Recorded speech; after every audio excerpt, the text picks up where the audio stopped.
അസ്സലാമു അലൈക്കും വറഹ്മത്തുള്ളാഹി വബറകാതുഹു.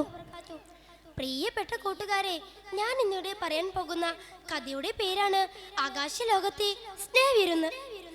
ഏറെ സങ്കടത്തിലായിരുന്നു പ്രവാചകൻ സല്ലല്ലാഹു അലൈഹി വസല്ലം. തൻ്റെ പ്രബോധന പ്രവർത്തനങ്ങൾക്ക് താങ്ങും തണലുമായിരുന്ന പ്രിയ പത്നി ഖദീജ ബീവി റളിയല്ലാഹു അൻഹയുടെയും പിതൃവ്യൻ അബൂ ത്വാലിബിന്റെയും വിയോഗം നബി തങ്ങളെ മാനസികമായി തളർത്തിയിരുന്നു. മാത്രമല്ല, മക്കയിലെ ദുഷ്ടരായ കാഫിര്യങ്ങൾ ഹബീബായ തങ്ങളെ വളരെ അധികം ബുദ്ധിമുട്ടിച്ചു. തന്റെ ഇഷ്ടദാസനെ ഇങ്ങനെ വേദനിപ്പിച്ചുകൂടെന്ന് പ്രപഞ്ച സൃഷ്ടാവായ അല്ലാഹു സുബ്ഹാനഹു വ തആല തീരുമാനിക്കുന്നു. അതിനായി ആകാശ ലോകത്തേക്ക് ഒരു സ്നേഹവിരുന്നൊരുക്കി.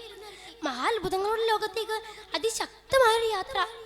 ഒറ്റ രാത്രി കൊണ്ട് 2 മാസത്തെ വഴി ദൂരം പിന്നിട്ട് 7 ആകാശ ലോകങ്ങളും കടന്ന് തിരിച്ചെത്തുക എന്നത് തീർത്തും അസാധ്യം തന്നെ. അതേ കൂട്ടുകാരെ, ഇസ്രാഉം മിറാജും എന്നാണ് ഇസ്ലാമിക ചരിത്രത്തിൽ ഈ സംഭവം അറിയപ്പെടുന്നത്.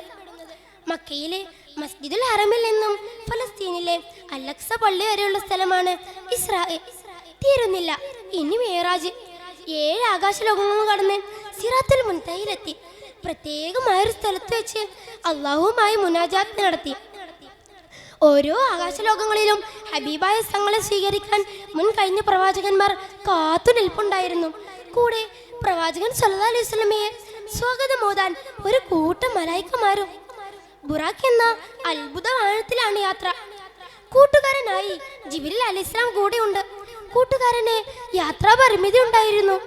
ബഹ്റൂർ അവിടെ വരെ ആയിരുന്നു ജിബ്രീൽ അലൈഹിസ്സലാമിന് കൂടെ വരാൻ അനുമതി ഉണ്ടായിരുന്നുള്ളൂ. അവിടുന്ന് അങ്ങോട്ട് ഹബീബായ തങ്ങൾ തനിച്ചാണ് അള്ളാഹുവിന്റെ സന്നിധിയിലേക്ക് യാത്ര പുറപ്പെട്ടത്.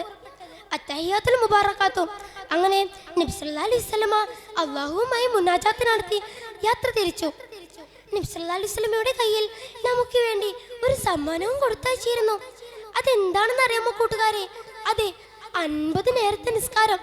അതും സ്വീകരിച്ച് മടങ്ങി വരുമ്പോഴാണ് മൂസാ നബി അലൈഹി സ്വലാമിനെ കാണുന്നത്. ഈ കണ്ടുമുട്ടൽ 6-ാം ആകാശത്ത് വെച്ചായിരുന്നു. 50 നേരത്തെ നിസ്കാരം ചുരുക്കിത്തരാൻ അള്ളാഹുവിനോട് അപേക്ഷിക്കാൻ മൂസാ നബി അലൈഹി സ്വലാം പ്രവാചകൻ സല്ലല്ലാഹു അലൈഹി വസല്ലമയോട് പറഞ്ഞു. മൂസാ നബി അലൈഹി സ്വലാമിന്റെ സമുദായത്തിലെ അനുഭവ പാഠങ്ങളും പ്രവാചകൻ സല്ലല്ലാഹു അലൈഹി വസല്ലമയുടെ മുന്നിൽ നിർത്തി. അങ്ങനെ 50 നേരത്തെ നിസ്കാരം 5 നേരമാക്കുന്നത് വരെ പ്രവാചകൻ സല്ലല്ലാഹു അലൈഹി വസല്ലം യാത്ര തുടർന്നു. അങ്ങനെയാണ് നബി സല്ലല്ലാഹു അലൈഹി വസല്ലമയുടെ ഉമ്മത്തായ നമുക്ക് 50 നേരത്തെ നിസ്കാരം 5 നേരമായി സമാനമായി ലഭിക്കുന്നത്. അതുകൊണ്ട് കൂട്ടുകാരെ, ആരും ഒരു നിസ്കാരം പോലും നഷ്ടപ്പെടുത്തരുത് കേട്ടോ. നബി സല്ലല്ലാഹു അലൈഹി വസല്ലം തങ്ങൾ യാത്രക്കിടയിൽ പല അത്ഭുത സംഭവങ്ങൾക്കും സാക്ഷിയായി. ഒരു കൂട്ടം ആളുകൾ അവരുടെ തല പാറക്കല്ലിൽ അടിച്ചു തകർത്തു. പൊട്ടിയ തല വീണ്ടും പൂർവ്വസ്ഥിതിയിലെത്തുമ്പോൾ അത് വീണ്ടും ആവർത്തിക്കുന്നു. നിർബന്ധ നിസ്കാരങ്ങൾ നിർവഹിക്കാൻ മടിയുള്ളവരാണിവർ എന്നായിരുന്നു ജിബ്രീൽ അലൈഹിസ്സലാം പ്രവാചകൻ സല്ലല്ലാഹു അലൈഹി വസല്ലമയോട് വിശദീകരിച്ചു കൊടുത്തത്.